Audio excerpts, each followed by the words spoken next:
जय जिनेंद्र। हम तत्वार सूत्र जी जो आचार्य उमा स्वामी जी द्वारा विरचित है पढ़ रहे हैं। सबसे पहले मंगलाचरण बोलते हैं। मोक्ष मार्गस्य नेतारम भित्तारम कर्म भूभृताम ज्ञातारम विश्व तत्वानां वंदे तद्गुण लब्धे। हम 12th क्लास है जिसमें सप्तभंगी के बारे में बताया है। सप्तभंगी किसे कहते हैं? एक ही पदार्थ में बिना किसी विरोध के सत आदि की कल्पना करना सप्तभंगी है। सप्तभंगी एक ही पदार्थ है और उसमें किसी विरोध के बिना सत असत आदि की कल्पना करना सप्तभंगी है। सत असत है अथवा नहीं है, ये सारी चीज़ों की कल्पना करना सप्तभंगी है। मुख्य एवं गौण की अपेक्षा से सातों भंग घटित होते हैं।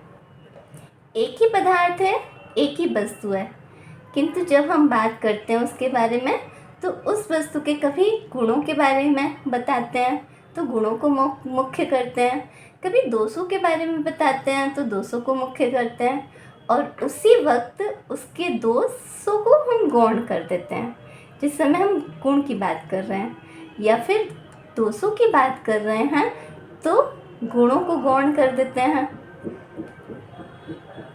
जैसे राम तो एक ही है, किंतु संबंधों की अपेक्षा वह पिता भी है, भाई भी है, पति भी है, अनेक रिश्ते हैं, लेकिन अपेक्षा लगानी पड़ती है कि वो किस अपेक्षा से हम राम के बारे में बात कर रहे हैं। कि पुत्र की अपेक्षा बात करेंगे तो वह पिता है, बहन की अपेक्षा बात करेंगे तो वह भाई है, एक पत्नी बोलेगी तो वह बोलेगी कि ये मेरा पति है। ऐसे ही सबसे पहला सप्तभंगी का भेद। इसके 7 भेद हैं सप्तभंगी के। स्यात् अस्ति, स्यात् नास्ति, स्यात् अस्ति नास्ति, स्यात् आवक्तव्य, स्यात् अस्ति आवक्तव्य, स्यात् नास्ति आवक्तव्य और स्यात् अस्ति नास्ति आवक्तव्य। बहुत ईजी है इसको याद करना। स्यात् अस्ति, अस्ति मीन्स है, स्यात् नास्ति, नास्ति मीन्स नहीं है, स्यात् अस्ति नास्ति है भी और नहीं भी है, स्यात् आवक्तव्य, आवक्तव्य कहते हैं नहीं कहने योग्य, कि उस वस्तु को अभी कहा नहीं जा सकता है, तो अभी वह वस्तु कहने योग्य नहीं है। स्यात् अस्ति आवक्तव्य, वस्तु है किंतु अभी कहा नहीं जा सकता उसके बारे में कुछ। स्यात् नास्ति, वस्तु नहीं है किंतु कहने योग्य नहीं है। स्यात् अस्ति नास्ति, वस्तु है भी और नहीं भी है और कहने योग्य भी नहीं है। चलिए समझते हैं इसको।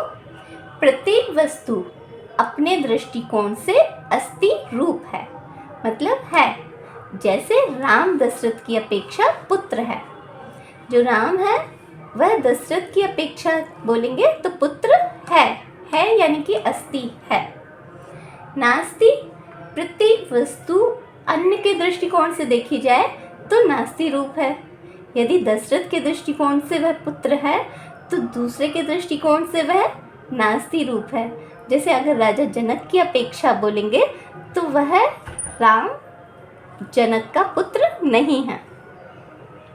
स्यात् अस्ति नास्ति, प्रत्येक वस्तु दोनों दृष्टिकोणों को क्रम से कहने पर अस्ति और नास्ति रूप होती हैं।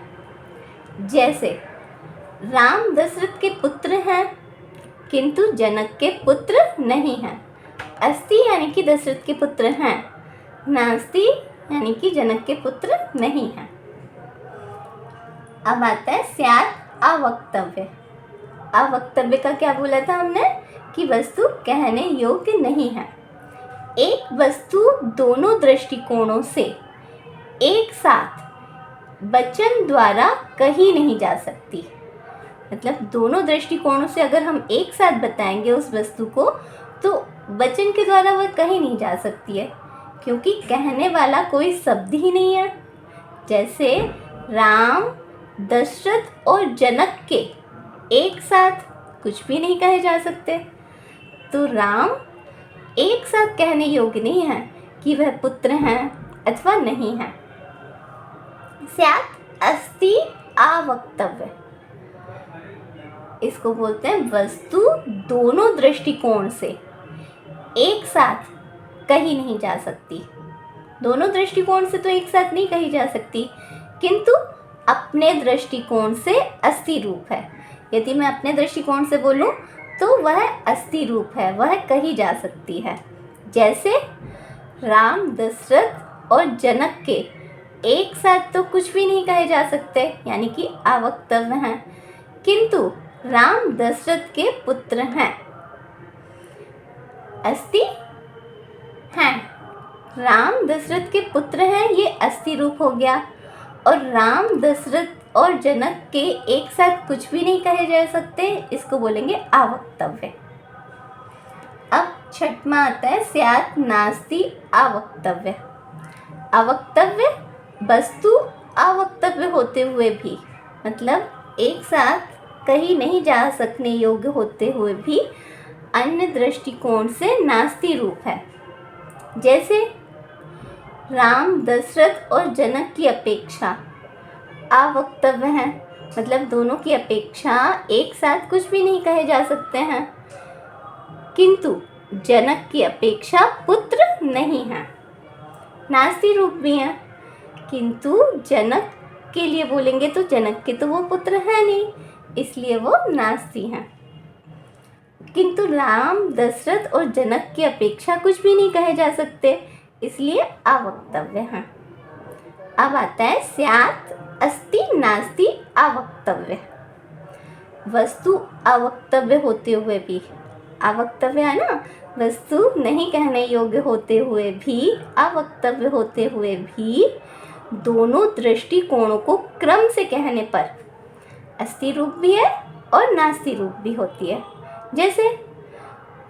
जैसे राम, दशरथ और जनक की अपेक्षा कुछ भी नहीं कहे जा सकते, यानी कि अवक्तव्य हैं, किंतु राम राजा दशरथ के पुत्र हैं, इसलिए अस्ति रूप हैं, और राम राजा जनक के पुत्र नहीं हैं, इसलिए नास्ति रूप हैं। एक उदाहरण द्वारा और समझते हैं हम सप्तभंग को, अस्ति नास्ति आदि को। जैसे स्यात् अस्ति, स्वास्थ्य, हमारा स्वास्थ्य अच्छा है, इसको बोलेंगे स्यात् अस्ति, अच्छा है। स्यात् नास्ति, अभी स्वास्थ्य अच्छा नहीं है, स्यात् नास्ति, अभी स्वास्थ्य अच्छा नहीं है। स्यात् अस्ति नास्ति, कल की अपेक्षा अच्छा है। अस्ति में क्या हो गया, कल की अपेक्षा तो अच्छा है, अस्ति। और नास्ति, किंतु भय से मुक्त नहीं है, मैं ठीक होऊंगा या नहीं होऊंगा, इस भय से मुक्त नहीं है, नास्ति। अब स्यात् अवक्तव्य का उदाहरण। अवक्तव्य कुछ कहा नहीं जा सकता कि स्वास्थ्य अच्छा होगा भी या नहीं होगा, ये अवक्तव्य की अपेक्षा कहेंगे। स्यात् अस्ति अवक्तव्य, कल से स्वास्थ्य अच्छा है, अस्ति यानी कि कल से तो स्वास्थ्य अच्छा है, अवक्तव्य यानी कि कुछ कहा नहीं जा सकता, वह सही है या नहीं, यानी कि मैं ठीक होऊंगा या नहीं, ये कहा नहीं जा सकता। नेक्स्ट है स्यात् नास्ति अवक्तव्य।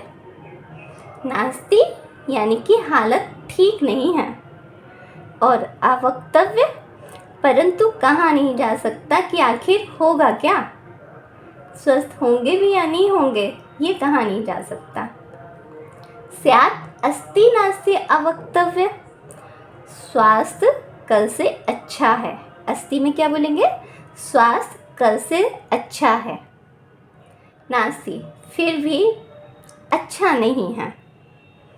अवक्तव्य, आखिर क्या होगा, ठीक होऊंगा या नहीं होऊंगा मैं, ये कहा नहीं जा सकता, इसको बोलेंगे अवक्तव्य। जय जिनेंद्र।